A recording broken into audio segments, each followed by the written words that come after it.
स्वागत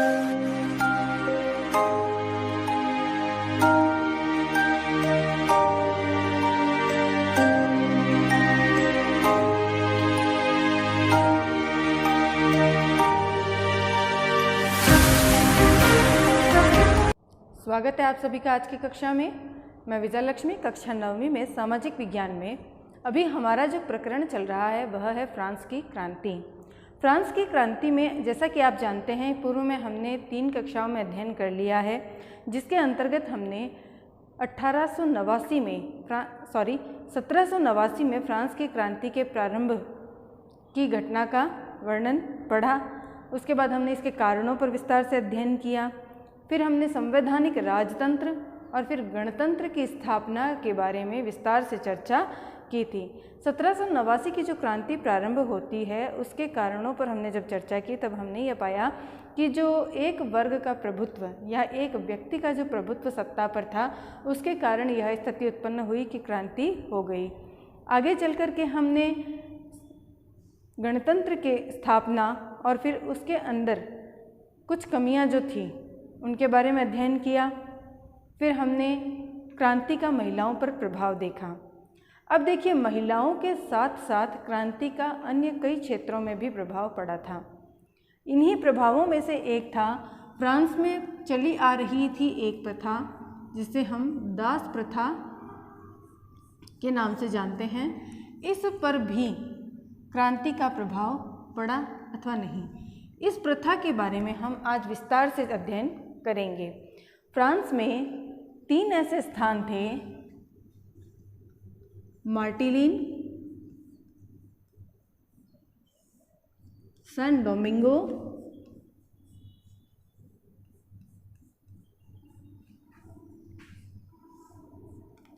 तथा गार्डेलिन। ये 3 ऐसी जगहें थी जो कि चाय, कॉफ़ी, तंबाकू, चीनी आदि के उत्पादन के लिए बहुत अधिक उपजाऊ उपयोगी थी। अब इन स्थानों पर इन वस्तुओं के उत्पादन के लिए श्रमिकों की आवश्यकता पड़ती थी और जो यूरोपीय व्यक्ति थे वे इन स्थानों पर जाकर के काम करने में, मेहनत करने में रुचि नहीं ले रहे थे, जिसके कारण से यहाँ पर श्रमिकों की कमी बहुत अधिक हो रही थी और यह जो क्षेत्र थे यहाँ पर जो मजदूरों की मांग थी वह बढ़ रही थी। यूरोपीय व्यक्ति क्या थे कि दूर जगहों पर जाने से एक तो कतरा रहे थे। वे निश्चित रूप से जो बागान होंगे बड़े बड़े वो आपके रेजिडेंस में तो होने से रहे, दूर होंगे। तो ये यूरोपीय व्यक्ति जो थे ये इन स्थानों पर जाकर के काम करने में रुचि नहीं ले रहे थे, जिसका परिणाम क्या निकला कि यहाँ पर श्रम की कमी हो गई। श्रमिकों की जो कमी थी उसके कारण से इन जगहों पर 2 व्यक्तियों के नाम अस्तित्व में आते हैं, एक बार्दे और एक नांते। अब देखिए कि ये स्थान कहाँ थे, यूरोप में, ठीक है ना। पूंजीपति कौन था, अमेरिका।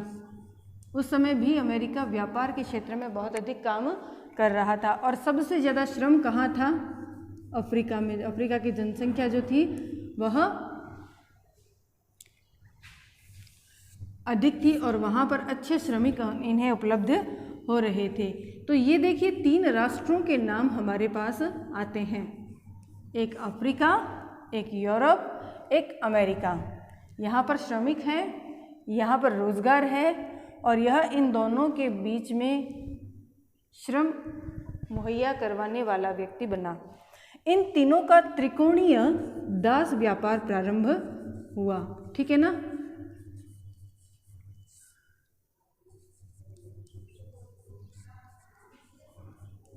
इस व्यापार के अंतर्गत ये करते क्या थे, 2 व्यक्ति थे, बार्दे व नांते। ये दोनों जहाज लेकर के जाते थे अफ्रीका। अफ्रीका से ये व्यक्ति दास खरीदते थे। दास यानी ऐसे लोग या ऐसे गरीब व्यक्ति जिनके परिवार के व्यक्तियों ने एक मूल्य पर श्रम करने के लिए सौंप देते थे दूर ले जा कर के। तो ये जो व्यक्ति थे ये जहाज़ लेकर के जाते थे अफ्रीका के तट पर और वहाँ से ये दास खरीदते थे। दास खरीदने के बाद ये इन स्थानों पर लाकर इनको बेच देते थे और इसी दास व्यापार के परिणाम स्वरूप यह जो क्षेत्र थे तीनों ये काफ़ी फले फूले, यहाँ पर अच्छा उत्पादन हुआ और बहुत अधिक उत्पादन से ये जो जगहें थी यहाँ के व्यक्ति जो थे ये पूंजीपति बन गए, अच्छा धन इन्होंने कमाया। अब यहाँ पर यह जो दास व्यापार चल रहा था इसका प्रभाव क्रांति के बाद क्या पड़ा। जब क्रांति हुई 1794 में तब नेशनल असेंबली में इस विषय पर चर्चा हुई कि भाई जो मूल अधिकार हम सभी के लिए मांग रहे हैं, जो स्वतंत्रता, समानता, भ्रातृत्व के जो मूल अधिकार हम जनता के लिए मांग रहे हैं, क्या वे सभी के लिए मिलने चाहिए। अब इस विषय पर नेशनल असेंबली में चर्चा तो ज़रूर हुई, लेकिन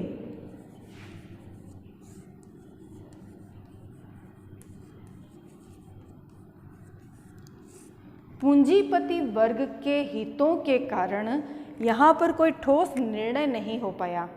ठोस निर्णय नहीं हो पाने के कारण यहाँ पर कोई भी कानून बनने की संभावना नहीं थी, कोई कानून पारित नहीं हुआ। ठीक है ना। अब क्रांति हुई लेकिन इस दास प्रथा को हटाने के लिए 1794 तक या यूँ कहें 18वीं शताब्दी में कोई विशेष कानून बनकर सामने नहीं आया। फिर पुनः इस पर दोबारा जब चर्चा होती है तब यह एक अस्थायी कानून पारित करती है, एक अस्थायी कानून बना, मतलब ये जो थोड़े दिनों के लिए चला। ठीक है ना। एक बार कानून बना दिया इन्होंने कि भाई हम इस विषय पर अपनी जो नागरिक हैं सभी को बराबर अधिकार देंगे। फिर पहले तो कुछ हुआ नहीं और जब हुआ तब एक कानून बना जो कि लंबे समय तक नहीं चल पाया और यह कानून बनने के बाद 10 वर्षों बाद नेपोलियन बोनापार्ट ने इसको वापस से हटा दिया था। नेपोलियन बोनापार्ट यहाँ से जस्ट 10 साल बाद 1804 में आता है। ठीक है ना। कब आता है? 1804 में जब नेपोलियन बोनापार्ट सत्ता में आया तब इसने दास प्रथा को पुनः किसने कर दिया था? नेपोलियन ने दास प्रथा को पुनः लागू कर दिया था। ठीक है ना। और इस दास प्रथा को लागू करने के साथ ही पुनः यह जो अफ्रीका से दासों का व्यापार था यह प्रारंभ हो जाता है। तो देखिए क्रांति का प्रभाव हमारी दास प्रथा पर यह पड़ा कि दास प्रथा को लेकर कानून नहीं बना पाए कोई स्थायी। एक जो छोटा कानून बना था वह भी 10 वर्षों तक ही चला और उसके बाद जैसे ही सत्ता में पुनः 1804 में नेपोलियन बोनापार्ट आता है यह पुनः दास प्रथा को लागू कर देता है और इस दास प्रथा को लागू करते ही जो ये अफ्रीकी निग्रो जाति थी। अब देखिए निग्रो क्या होते थे? यह सहारा मरुस्थल में रहने वाली स्थानीय जनजाति थी।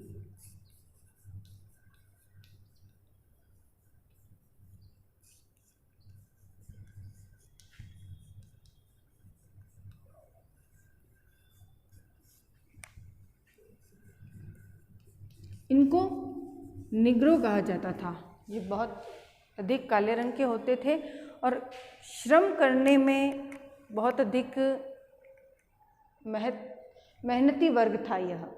तो यहाँ के ये जो अफ्रीकी निग्रो जाति के दास थे यह बहुत अधिक प्रसिद्ध थे। इन दासों को खरीदने के लिए सभी बागानों के व्यक्ति लालायित रहते थे और जैसे ही नेपोलियन बोनापार्ट ने पुनः दास प्रथा को स्वीकृति दी अफ्रीका की निग्रो जनजाति का दास व्यापार पुनः प्रारंभ हो गया। अब यह दास व्यापार जो है आगे चल कर के लगातार जारी रहा। जब तक नेपोलियन था तब तक तो यह रहा ही।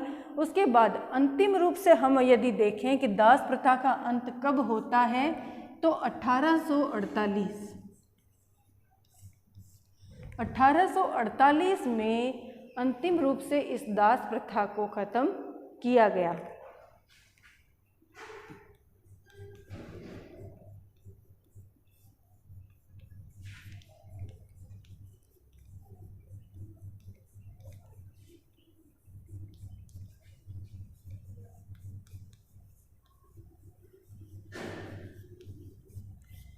ठीक है, तो हमने देखा कि फ्रांस की क्रांति जिस समय होती है उस समय फ्रांस में एक प्रथा थी, दास प्रथा, जो पाई जाती थी, जिसके ऊपर की क्रांति के बाद में जनता ने यह अपेक्षा की कि भाई दासों को भी सामान्य जनजीवन के साथ जोड़ा जाएगा, इनको भी मानवाधिकार प्रदान किए जाएंगे। लेकिन जो 18वीं शताब्दी थी इसमें दास प्रथा का कोई खास विरोध नहीं होता है, या यूँ कहें कि इसके ऊपर कोई सख्ती से कानून नहीं बन पाता है। नेशनल असेंबली ने कानून बनाया लेकिन वह स्थायी नहीं रह सका। जैसे ही नेशनल असेंबली के बाद में नेपोलियन बोनापार्ट शासक बना। नेपोलियन बोनापार्ट के बारे में आपको बता दें कि नेपोलियन बोनापार्ट फ्रांस का एक बहुत ही योग्य सैनिक था, ठीक है ना, योग्य सैनिक था, जिसने कि आगे चल कर के सत्ता में अपना वर्चस्व स्थापित किया था। तो नेपोलियन बोनापार्ट जैसे ही 1804 में पुनः सत्ता में आया, इसने दास प्रथा को लागू कर दिया, और दास प्रथा को लागू करने के बाद फिर से यह प्रक्रिया जो थी ये प्रारंभ हो गई, और अफ्रीकी निग्रो जाति के लोगों को दास बना करके यूरोप के बागानों में लाया जाने लगा। निग्रो शब्द को आप समझ लें कि ये जो अफ्रीका के अंदर सहारा मरुस्थल में पाई जाने वाली स्थानीय जनजाति थी, इसको निग्रो कहते थे।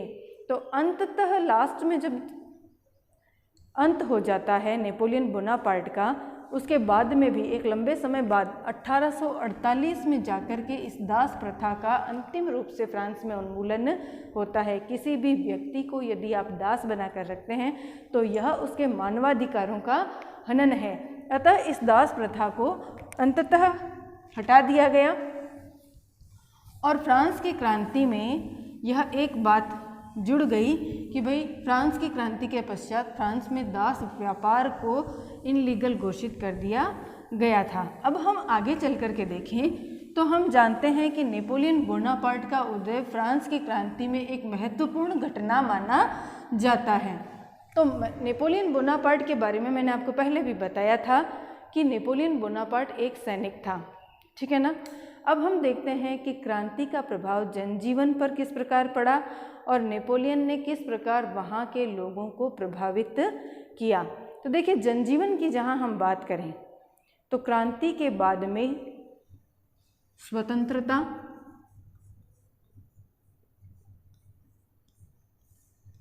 समानता व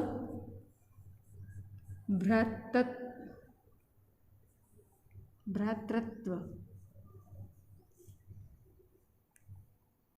स्वतंत्रता, समानता और बंधुत्व के अधिकारों की मांग को लेकर जो फ्रांस की क्रांति प्रारंभ हुई थी, यह अपने इन आदर्शों की स्थापना में लगभग सफल देखी जाती है। हम क्रांति का प्रभाव देखें तो क्रांति के प्रभाव में हमारे सामने जो सबसे पहले आता है कि क्रांतिकारी सरकार जब बनती है तब वह इन आदर्शों को स्थापित करने के लिए जनता को काफ़ी सारे अधिकार घोषणा पत्र के द्वारा देती है और अनेक प्रकार के कार्य करती है। इन सभी कार्यों को करते हुए भी जो क्रांतिकारी सरकारें थीं उनका गठन हो गया और उनमें भी अनेक कमियां देखने को मिलती है। इसी के साथ एक कार्य और जो हुआ फ्रांस की क्रांति के परिणाम स्वरूप, वह था सेंसरशिप की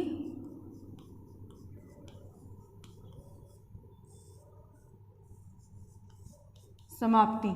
अब देखिए, यहाँ पर हम पहले यह समझ लें कि सेंसरशिप होती क्या है। सेंसरशिप का मतलब होता है कि जनता द्वारा कोई भी चीज़ यदि पब्लिश की जा रही है या जनता अपने विचारों को सबके सामने रखने जा रही है तो सबसे पहले उन्हें अपनी उन कार्यों का ब्यौरा सेंसर को देना होता था, और यह जो सेंसर होता था यह उनको जब अप्रूवल दे देता था उसके बाद ही इनकी स्थापना या इनका जो प्रकटीकरण है अन्य लोगों के सामने किया जा सकता था। यानी कि प्रिंट मीडिया, रैलियों के भाषण, इसके अलावा अन्य सार्वजनिक स्थानों पर अपने विचारों की अभिव्यक्ति सब क्या थी, सेंसर के अधीन थी। तो यह जो सेंसर के अधीन था अभिव्यक्ति का जो अधिकार, इसको नैसर्गिक अधिकारों में तब्दील कर दिया गया। अभिव्यक्ति को नैसर्गिक अधिकार घोषित किया गया, ठीक है ना। जिसका परिणाम क्या हुआ कि अब इसके बाद में जो भी प्रिंट मीडिया था, समाचार पत्र थे,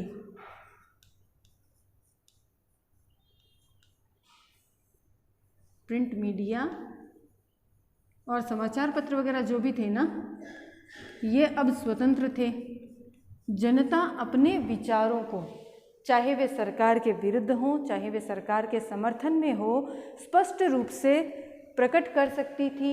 अब इसका परिणाम यह हुआ कि इनके विचारों के माध्यम से गांवों की, देहात की जो जनता थी वह भी अब जागरूक होने लगी, और उनके जागरूक होने के साथ ही सरकार के विचारों का प्रचार भी होने लगा। अब सरकार की कमियों पर भी खुलकर चर्चा होती थी और सरकार की द्वारा चलाई गई अच्छी नीतियों पर भी विशेष चर्चाएं होने लगी थी। तो इस प्रकार से जो ये सरकार का सेंसर पर से अधिकार हटा था, इसने जनता के अंदर जागरूकता फैलाने का कार्य किया, और इस जागरूकता का परिणाम यह हुआ कि जनता अब दार्शनिकों के विचारों से, अनेक विद्वानों के विचारों से अवगत होने लगी और अपना एक नया दृष्टिकोण विकसित करने लगी। विद्वान और दार्शनिकों के जो विचार थे यह जनता के सामने सरल भाषा में, सरल रूप में उपलब्ध होने लगे, और जनता इनके विचारों से प्रभावित होकर के अपना एक नया राजनीतिक दृष्टिकोण विकसित करने में सफल हो रही थी। अब देखिए, इन सब के बीच में ही आता है हमारा 1804 में नेपोलियन बोनापार्ट का उदय, ठीक है ना। नेपोलियन बोनापार्ट के बारे में मैंने आपको पहले ही बता दिया था कि नेपोलियन जो था ये फ्रांस की सेना का एक बहुत योग्य सैनिक था, ठीक है ना। और इसने अब योग्यता के आधार पर, जब डायरेक्टरी शासन आया उस समय योग्यता के आधार पर जनता के लीडर का चुनाव होने लगा था। इसी आधार पर नेपोलियन बोनापार्ट ने अपनी योग्यता के बल पर 1804 में सत्ता को अपने अधिकार में ले लिया, या यूँ कहें सत्ता पर अपना वर्चस्व स्थापित कर लिया। और नेपोलियन बोनापार्ट जो है ये 1804 में हमारे सामने एक श्रेष्ठ लीडर के रूप में उभर कर सामने आता है। इसी के साथ ही आगे हम चर्चा करें तो नेपोलियन बोनापार्ट ने अपने आप को यूरोप के आधुनिकीकरण का अग्रदूत कहा। अब देखिए,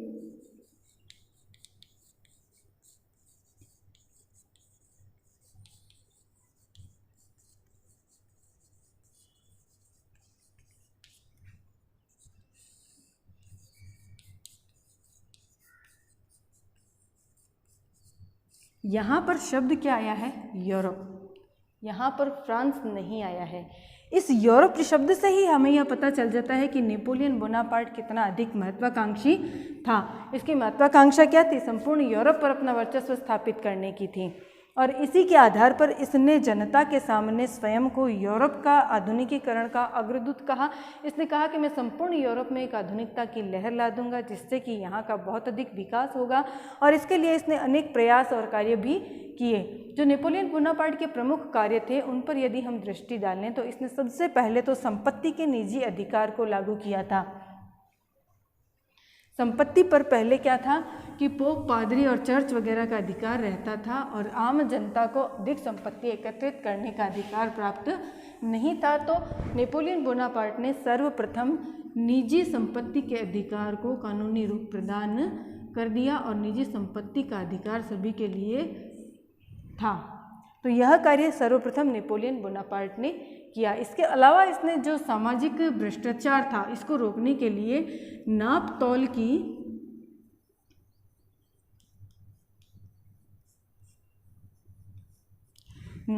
की एक समान नीति का प्रचलन कर दिया, जिसे दशमलव नीति भी कहते थे, और इसी के द्वारा भ्रष्टाचार को कम करने का भी इसने प्रयास किया।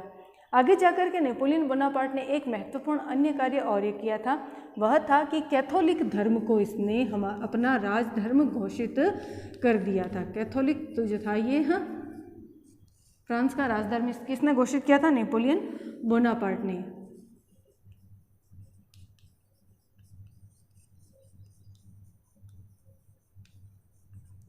अब यहाँ पर जब इसने कैथोलिक धर्म को अपना राजधर्म घोषित किया तो इसके साथ ही जो परिणाम निकल कर सामने है वह क्या था?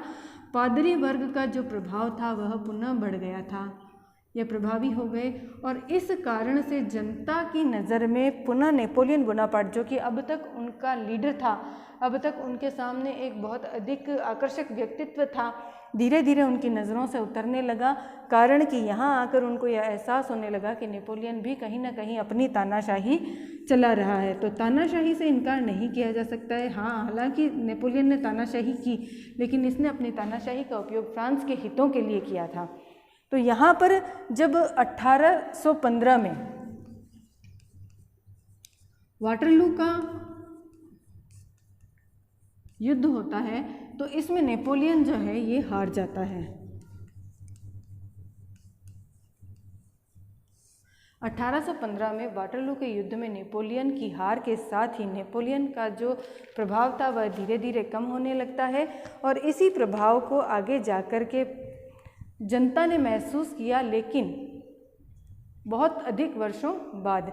जब तक नेपोलियन था उसके द्वारा किए गए कार्यों का प्रभाव उतना नहीं उजागर हुआ जितना कि उसके बाद में 19वीं शताब्दी में नेपोलियन के कार्यों का बहुत अधिक प्रभाव यूरोप की राजनीति पर देखने को मिला। यूरोप का वास्तव में विकास हुआ और अंततः जनता नेपोलियन बोनापार्ट के व्यक्तित्व के द्वारा किए गए विकास को सराहने लगी। लेकिन जिस समय नेपोलियन था उस समय 1815 में वाटरलू के युद्ध में जैसे ही नेपोलियन हारा, उस समय इसका जो प्रभाव था वह एक बार का ख़त्म हो जाता है। अब हम एक दृष्टि डालें कि इस तरह से फ्रांस की जो क्रांति हुई, इस क्रांति का विश्व के परिदृश्य में क्या प्रभाव पड़ा।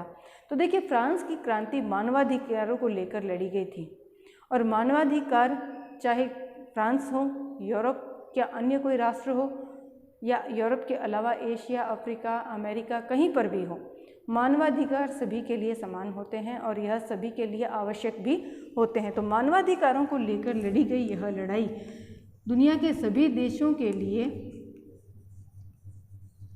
प्रेरणादायी थी। स्वतंत्रता, जनवादी आंदोलन को लेकर के किए गए इनकी मांगें दुनिया के सभी देशों के लिए प्रेरणा का स्रोत बनी थी। इस बात से कतई इनकार नहीं किया जा सकता है कि इसका प्रभाव दुनिया के अन्य देशों पर नहीं पड़ा था। क्या? निश्चित रूप से फ्रांस की क्रांति का प्रभाव दुनिया के सभी देशों पर पड़ा था और जिन मानवाधिकारों की मांग फ्रांस ने की थी वह मांग अब धीरे धीरे सभी राष्ट्रों में उठने लगी थी। फ्रांस की क्रांति का एक और प्रभाव जो देखने को मिलता है वह आता है संप्रभु राष्ट्र की अवधारणा। संप्रभु से आप जानते हैं कि एक ऐसा देश या राष्ट्र जो अपने आंतरिक और बाह्य निर्णय लेने के लिए पूरी तरह से स्वतंत्र हो। तो यह अवधारणा हमें फ्रांस की क्रांति में देखने को मिलती है और इसी की स्थापना के लिए दुनिया के सभी देशों ने धीरे धीरे प्रयास करना प्रारंभ कर दिया था। भारत के राजा राम मोहन राय भी इस क्रांति के विचारों से अछूते नहीं थे, वे इस क्रांति के विचारों से बहुत अधिक प्रभावित थे। तो इस तरह से हमने देखा कि फ्रांस की क्रांति न केवल फ्रांस बल्कि दुनिया के सभी देशों पर अपना एक विशेष प्रभाव छोड़ती है। आज हम इस पाठ को एक साथ पूरा एक बार पढ़ेंगे। पढ़ने के बाद यदि कहीं कोई दिक्कत होती है तो पूछ लेंगे और इसके प्रश्नोत्तर के लिए अपने ग्रुप के PDF को देखेंगे।